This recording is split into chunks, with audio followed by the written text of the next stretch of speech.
galera, sejam muito bem-vindos ao canal que tem por objetivo te ajudar a construir uma renda passiva investindo nos melhores fundos imobiliários da Bolsa. E se esse assunto te interessa, já se inscreve, porque todas as semanas tem vídeo novo aqui para você. E no vídeo de hoje a gente vai falar sobre o GALG 11, sim, o fundo logístico da Guardian. E antes disso, vamos falar aqui um pouco sobre alguns dados importantes desse fundo. No primeiro ponto aqui, né, que o segmento dele, o segmento de logística, o preço sobre o valor patrimonial dele atual está 1,01, ou seja, negociado ali. A gente não pode ficar considerando muito isso para fundos de tijolo, mas como, né, muitos investidores têm isso aí como base, ele está sendo negociado um pouco acima, bem pouco acima ali, acima do seu valor patrimonial. Gestor é a Guardian. E a gente tem a representação no IFIX dele por torno ali de 0,44%. Liquidez média diária, então é importante, né, para que você possa negociar aí a qualquer momento seu fundo na Bolsa de Valores acima de 1 milhão, então já acho excelente.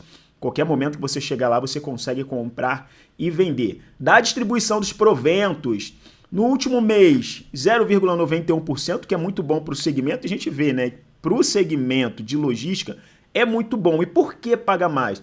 Porque esse é um fundo alavancado. Então, consequentemente, por ser alavancado, né, o investidor ele também já espera um prêmio maior, ou seja, um pagamento de rentabilidade maior, que é o que vem acontecendo aqui no GALG 11.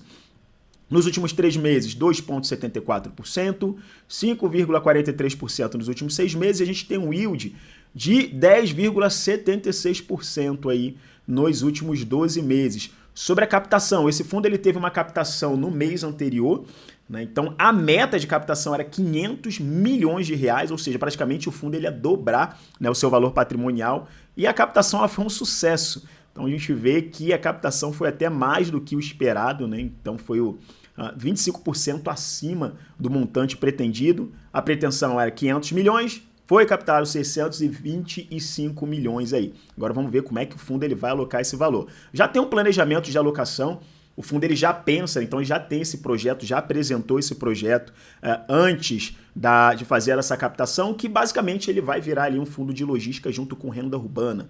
Então já tem propostas de aquisição, né, excelentes imóveis aí, com bom cap rate, né, com uma boa distribuição, com uma boa distribuição aí para os seus cotistas, né? E se passar na Assembleia, por quê? Porque agora que a captação ocorreu, ele vai levar isso à Assembleia, essa migração, não digo uma migração, né? É meio que essa adaptação de um fundo de logística junto aí, né, no mesmo barco aí com o fundo de renda urbana. Então tem até a mudança, né, solicitação não, vai colocar até também para votação a mudança no ticker do fundo, enfim. Tem aí um rolê um pouco mais complexo também, beleza? Feito essa análise aqui inicial, né, os dados do fundo inicialmente, agora vamos entrar no relatório gerencial do fundo. Então vamos lá, vamos aprofundar um pouco mais aqui, né, sobre o último relatório gerencial. Então aqui o mês de referência é o mês 10, então outubro de 2023. Então a gente está falando do GALG 11.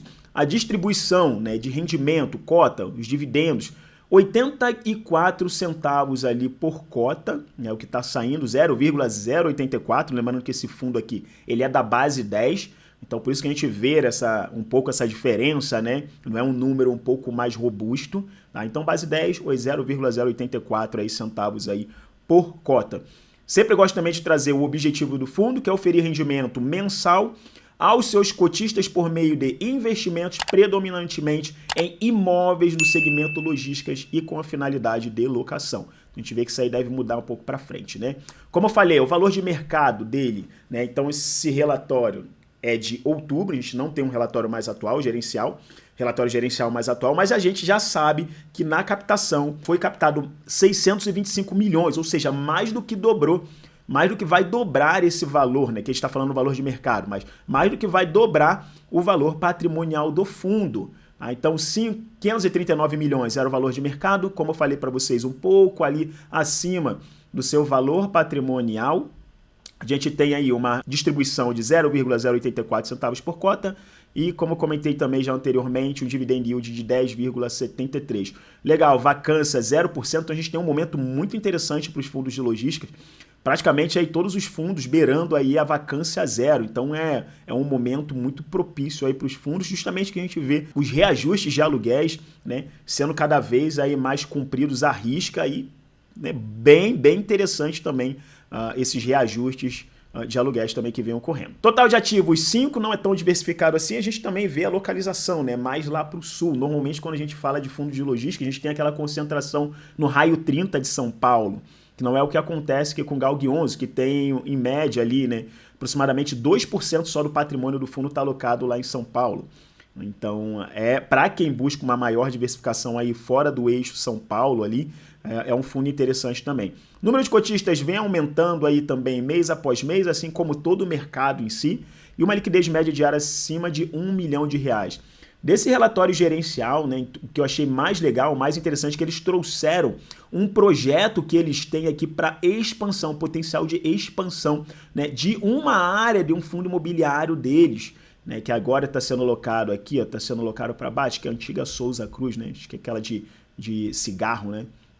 Então, o foco deles é o quê? Talvez até com esse dinheiro da arrecadação, que muito provavelmente, né, se chegarem a essa conclusão, claro que tem todo um estudo arquitetônico, né, tem todo um estudo, consulta aos cotistas, para ver se isso aqui vai para frente. Mas se for para frente, olha que interessante, o terreno desse empreendimento, desse galpão, o terreno ele já foi, né, construído, na verdade construído não, ele já foi organizado de modo que se houvesse alguma expansão, ele já tivesse uma estrutura para essa expansão, que é justamente o que a gente está vendo aqui. Isso aqui é um projeto de expansão para esse galpão logístico, para esse empreendimento aqui do fundo.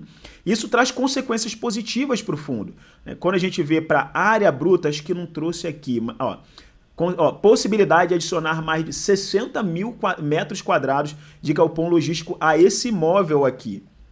Então, o terreno ele já foi preparado para receber futuras expansões, reduzindo consideravelmente o custo de construção. Além disso, aí vamos falar de dinheiro, rentabilidade projetada de 14% ao ano, então um cap rate, então a rentabilidade, né, ele construindo isso aqui de 14% ao ano, além de adicionar aproximadamente 17% nas receitas de locação já do empreendimento atual. Ou seja, aprimorando também o empreendimento atual. Então achei bem legal isso aqui, acho que é o foco principal desse relatório, né? Trazendo isso, que a gestão está comprometida, né? Eles não estão parados, estão comprometidos em trazer aí essas melhorias, essas evoluções para dentro do seu próprio empreendimento. Então, ou seja, por mais que ele foque, né, nessa junção de renda urbana para dentro do fundo, virando um fundo, digo que um fundo híbrido, né?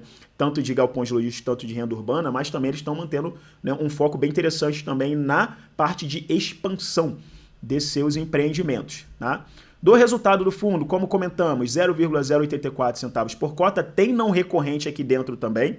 Vamos aguardar aí para a gente ver como é que vai ser a evolução, mas a gente vê aí um guidance de que se mantém esse 0,84 até o final desse ano, né, muito provavelmente. Então já foi anunciado, né, a distribuição de dividendos aí desse período, então vai manter pelo menos 0,084 aí até o final desse ano, e vamos ver como é que vai ser para o próximo ano. A expectativa aqui, é o que ele fala, a expectativa de gestão é que no próximo mês se mantenha, então é esse mês mesmo, onde estou gravando isso, em dezembro, então vai se manter aí o mesmo valor distribuído. Vamos continuar aqui do relatório, aqui em relação à performance dele. Como eu falei, número de cotistas, quando a gente fala lá em 2021, né, na época do início ali de tudo, mas vamos pegar aqui, basicamente ele saiu de 20 mil cotistas, né, há um ano atrás, e hoje ele está atingindo aí a casa dos 90 mil cotistas, ou seja, é muita gente, tá? Vamos continuando aqui. Em relação ao portfólio do fundo, onde a gente tem que ficar mais esperto, se você não quer sair do eixo São Paulo ali, então não faz sentido muito esse fundo para você. Mas se você quer melhorar, manter, né, ter uma diversificação que saia um pouco ali do eixo São Paulo, né, que para mim não faz tanto sentido, então é um fundo aí que pode fazer sentido aí para você também. Em relação aí à alocação dos seus investimentos, então, majoritariamente 96% ali em imóveis, tá? Então 4% em ativos financeiros, somente 5 imóveis, o que deve mudar após essa captação que o fundo fez aí de 625 milhões, vacância zero, então isso é muito interessante. Aqui a gente tem o prazo médio dos contratos dos imóveis, pô, acima de 8 anos, é bem legal, é muita coisa, então é muito bom isso, tá? E aqui a diversificação regional, né, distribuição geográfica dos imóveis. Da receita por ativo imobiliário, então também que tem que ficar bem esperto, né? Porque esse é um fundo que a boa parte da receita dele, né, vem dos imóveis ali que estão locados ali para Souza Cruz. Então 40% aqui, né? Não estou falando, né, nada em relação à empresa, então a ideia aqui é a gente não avaliar a empresa, mas tem que ficar esperto em relação à qualidade da empresa sempre, do locatário sempre. Porque pense, se você está alugando um apartamento seu para um inquilino que você vê que ele está mal das pernas, né, você não vai ficar contando muito com aquele dinheiro. Opa, né, tá mal das pernas, aí fala que vai pagar, aí paga atrasado. Não estou falando que isso está acontecendo aqui com esse empreendimento. Mas quando você fala de 40%, é muita coisa, tá bom? Aqui os reajustes dos contratos. Então, como eu falei para você, né, os reajustes ali eles estão sendo bem interessantes para o fundo, porque ele está conseguindo, né, implementar ali na íntegra o valor do reajuste, tudo balizado ali pelo IPCA, mas está saindo. Então, 39% dos contratos já foram reajustados aí em setembro, isso em setembro, e a partir aí de março, né, janeiro/março, abril, é onde ocorre aí o reajuste dos outros contratos também do fundo. Relação à receita por estado, a gente conecta aqui também, ó, grande parte lá no Rio Grande do Sul e ó, 2% somente ali em São Paulo. Ó, isso aqui também que é interessante, então isso aqui é importante também a gente estar sempre atento. Apesar da dívida do fundo ela não ser, né, uma dívida cara, né, ter um indexador mais um prêmio muito elevado, mas é importante o quê? Que a gente entenda que esse fundo ele é alavancado. Lembra que a gente comentou inicialmente? Ó, 41% do fundo, deixa eu dar uma grifada aqui, ver se eu consigo, 41% do fundo é alavancado. Então, é por meio de alavancagem. Ah, não, isso beleza, vai reduzindo ao longo do tempo, sim, mas você tem que ficar esperto que existe essa alavancagem. Tá? 379 milhões aí é em relação à alavancagem. E o dinheiro que entrou com as novas emissões, elas não vão ser destinadas, também não faz sentido algum ser destinada a quitar a sua alavancagem, reduzir essa alavancagem, tá? Porque essa dívida aqui, ela é, né, muito barata em relação àquilo que o fundo ele pode construir com esse valor captado. Mas é importante que você saiba disso, né? E aqui a gente vê em relação aos imóveis, deixa eu ver o que tem mais aqui de legal nesse relatório gerencial, acho que é basicamente isso. É um resumo aqui dos locatários, lá no final depois você vê a estratégia do fundo numa síntese, né? E aí a gente fecha isso. Pessoal, desse fundo imobiliário, né, foi isso. Espero que você tenha gostado do vídeo. Se gostou, deixa aquele like, né, para esse vídeo alcançar cada vez mais pessoas. Se não se inscreveu ainda, deixa aqui meu convite para você inscrever e acompanhar os novos conteúdos aí que a gente vem trazendo todas as semanas para você. Um forte abraço, a gente se vê no próximo vídeo.